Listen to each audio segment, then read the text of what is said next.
పునర్జన్మ ఉంది అని మీరు నమ్ముతారా? ఖచ్చితంగా ఉంది, అనుమానమే లేదు. శాస్త్రీయంగా రుజువు చేయొచ్చు. దానికి ఏమో గొట్టాల కొడుకులతో ప్రయోగశాలలో చేసేది కాదు అది. అన్ని ప్రయోగశాలలో రుజువు కావు. కొన్ని యోగశాలల్లో అవుతాయి, కొన్ని యాగశాలల్లో అవుతాయి. మన శాస్త్రం ఉంది. పునర్జన్మ ఉంది అనేది ఎందుకు నమ్మి తీరాలి మనం అంటే, ఎలా ఉంటుందని చెప్పారు శాస్త్రంలో పునర్జన్మ. ఈ జీవికి వెళ్ళిపోయే వరకు కనుక ఇందాక మనం చెప్పుకున్న ఈ వాహన వ్యామోహం, సంతాన వ్యామోహం, భయాలు వదులుకోకపోతే వీడి మనస్సు మళ్ళీ ఇంకో శరీరాన్ని పొందుతుంది. అదే పునర్జన్మ. ఆ మనస్సు, ఆ జీవుడు, మనస్సు జీవుడు, సంకల్పం, బుద్ధి, చిత్తం అన్నీ ఒకటే, పేరు మార్పుగా. వీడు మళ్ళీ ఇంకో జన్మ ఎత్తుతాడు. ఎందుకని ఈ మనస్సులో ఇవన్నీ ఉండవాలి. ఎలా ఎత్తుతాడు తెలుసా? రాత్రి పడుకుని కలగంటున్నాం మనం, నిజానికి అది ఇంకో జన్మ అండి.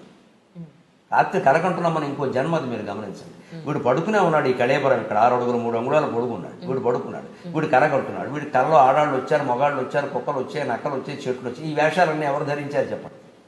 వీడే కదా, పడుకున్నవాడే కదా. మరి ఒక జీవుడు పడుకుని ఇన్ని వేషాలు ధరించడం నిజమైనప్పుడు, ఒక్క విరాట్ పురుషుడు శ్రీమన్నారాయణమూర్తి క్షీరసాగరంలో పడుకుని ఈ విశ్వంలో ఉండే వేషాలన్నీ ధరించాడన్న అబద్ధమా? పక్కా నిజం, పక్కా నిజం. జరుగుతున్నది ఒక కళ, బ్రహ్మసత్యం, జగన్ మిథ్య. Total life, total world is a dream, nothing but is a dream. ఇది కళ, ఇది కళ. నేను మీతో మాట్లాడటం సహా కళ. ఇది గ్రహించగలిగితే మనిషి ప్రశాంతంగా ఉంటాడు. మనిషి ఒప్పుకోలేనిది. అదేమిటండి, కనపడుతోంది కదండి. కనపడుతోంది అంటున్నవాడు ఎవడో చూడు. కనపడుతోంది అంటున్నవాడు ఎవడు. కళ కూడా కనపడింది. కళ కన్నప్పుడు కనపడిందా లేదా? కనపడుతున్నంతసేపు నిజం అనుకున్నామా లేదా? బయటకు వచ్చాక కదా నిజం కాదని తెలిసింది. అలాగే దీని నుంచి బయటకు వెళ్ళినప్పుడు ఇది నిజం కాదని తెలుస్తుంది. ఈ జీవుడు మరణించి మనస్సు బయటికి వెళ్ళినప్పుడు చెట్టో పొట్టో పట్టుకు వేలాడుతూ ఉంటే, లేదు ఇంకో గర్భంలోకి ప్రయాణం చేస్తుంటే, అయ్యో అది అనుకున్నాను, ఆ భార్య అనుకున్నాను, ఆ భర్త అనుకున్నాను, ఆ పిల్లలు అనుకున్నాను, అయ్యి బాబా అంత బంగారం తీసుకొచ్చాను, తహసీల్దార్ అయ్యి ఉంటే మొత్తం ₹1,00,00,000 దాచేసాను ఇంట్లోనూ, అన్ని పట్టుబడిపోయి ఈ డబ్బేది నాకు కూడా రాలేదే అని చింత చెట్టు వేప చెట్టు పట్టుకుని ఏడుస్తాడు ఈ సన్నాసి. పునర్జన్మ లేకపోవడం ఏమిటి భయంకరంగా ఉంటుంది. దెయ్యం జన్మ కూడా ఉంటుంది.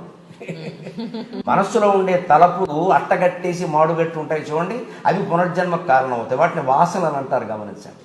వంట అర్థమైతే ఇది అర్థమవుతుంది. వంట చేసినప్పుడు గిన్నెలు ఏదైనా కొయ్యి రొట్టో ఏదో కాల్చేవాడు, మనపు రొట్టో ఏదో అడుక్కు బాగా అట్టేసింది అనుకోండి, అట్టకట్టేసింది. దాన్ని తోముతాం కదా, తోమితే ఒక్కోసారి పని మనుషులు ఎలా ఉన్నారో మీకు తెలుసుగా, వాళ్ళు తోమినా మనం తోముకోవాలి. అందుకని వదిలేసాం అనుకోండి, దాంట్లో మీరు ఏ అన్నం పరమానమో వండారనుకోండి, దాని వాసన దీనికి వచ్చిందా లేదా? అలాగే మనస్సులో కూడా అట్టగట్టి పేరుకుపోయిన భయాలు, కోరికలు, వాంఛలు, రకరకాల ద్వేషాలు అట్టగట్టి మిగిలిపోయినవి మరో జన్మకు కారణం అవుతుంది. It is scientific. పొంది తీరతాడు ఖచ్చితంగా, అనుమానం లేదు. ఇందుకు ఎంత నాస్తికుడు కూడా దేవుడి మీద నమ్మకం లేకపోవచ్చేమో కానీ, స్వర్గనరకాలు నమ్మకపోవచ్చేమో కానీ, వాడు చేసినవన్నీ వాడు మనస్సులో వాసన రూపంలో ఉన్నాయనే విషయాన్ని వాడు నమ్మకుండా ఉండలేదు. వాడికి కొన్ని వాసనలు ఉన్నాయి కదా. ఆస్తికుడైతే ఆయన బంధాలు ఆయనకున్నాయి. ఆస్తికుడు దేవుడిని నమ్మడు, భగవంతుడు నమ్మడు, భార్యను నమ్ముతున్నాడు.